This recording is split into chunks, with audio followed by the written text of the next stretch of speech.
lei da natureza a destruição? Preciso é que tudo se destrua para renascer e se regenerar. Porque o que chamais destruição não passa de uma transformação que tem por fim a renovação e melhoria dos seres vivos. Olá amigos, aqui é Gustavo Silveira e começa agora mais um episódio do nosso Café com Espiritismo. Que curioso pensar que a destruição é lei moral, não é? A destruição geralmente é vista como a morte, como o fim. Poucos têm a visão dada pelos Espíritos na questão que acabamos de ler. Preciso é que tudo se destrua para renascer e regenerar. Não tem outra saída. Mas há pelo menos uma razão para nem sempre vermos a destruição com bons olhos. E isso será pontuado na questão 729, que leremos daqui a pouco. Antes de passarmos nessa questão, é importante perceber que existe uma aparente contradição aqui. Como pode ser que destruição e conservação sejam leis morais e expressões da lei divina? Afinal de contas, é para conservar ou para destruir? Bom, para compreendermos a harmonia que existe em tudo, precisaremos da questão 729. Kardec indagou: se a destruição é necessária para a regeneração dos seres, por que a natureza os cerca de meios de preservação e conservação?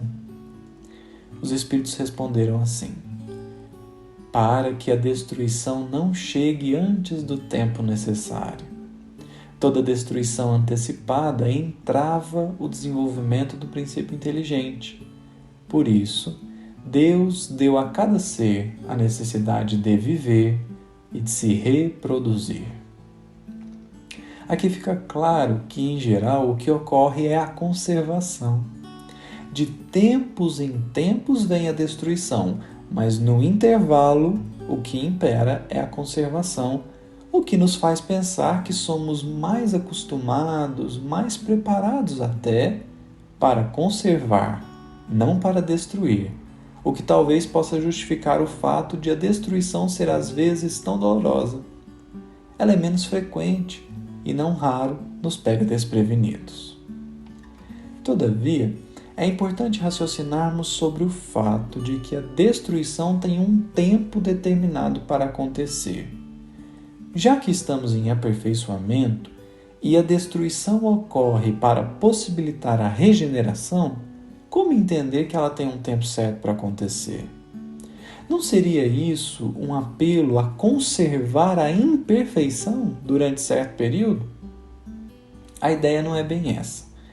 E será mais fácil entender a perspectiva correta se considerarmos, por exemplo, a parábola do joio e do trigo.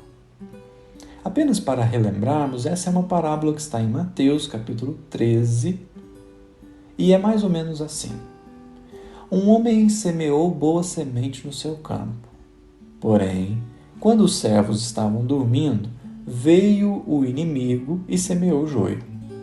Quando germinaram o ramo e produziram fruto, apareceu também o joio. E então os servos perguntaram ao Senhor: quer que recolhamos o joio? E o Senhor respondeu: não, para que ao recolherem o joio, não desenraizem também o trigo. Deixa-os crescer juntos e na hora da ceifa faremos a separação. Olha que interessante. O joio parece trigo, tem jeito de trigo, tem forma de trigo, mas não é trigo.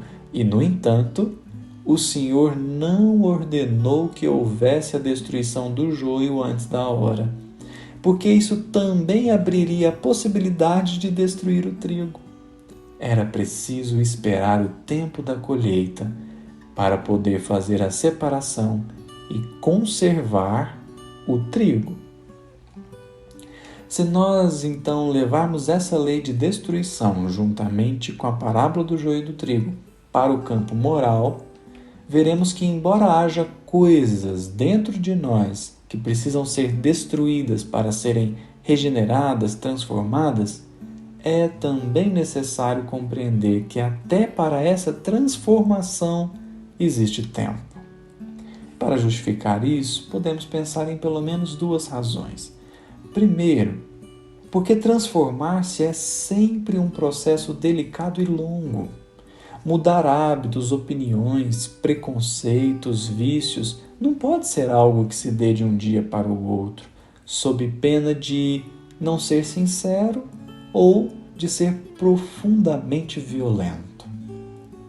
Segundo, porque se desejarmos uma regeneração repentina de nossa alma, é possível que a gente acabe por destruir dentro de nós o que é trigo. Vamos dizer assim, se desejarmos arrancar a vaidade, que é um joio, poderemos desenraizar a autoconfiança, que é um trigo. Se desejarmos exterminar o egoísmo, que é um joio, poderemos aniquilar o cuidado consigo mesmo, que é um trigo. Portanto, é preciso ter paciência até com as nossas imperfeições, embora não possamos perder de vista que chegará o instante da separação. Isso significa que vamos viver situações em que seremos convidados não a aniquilar a vaidade, porque nada se destrói senão para regenerar, mas seremos convidados a fortalecer a humildade, o bom senso, o autoconhecimento.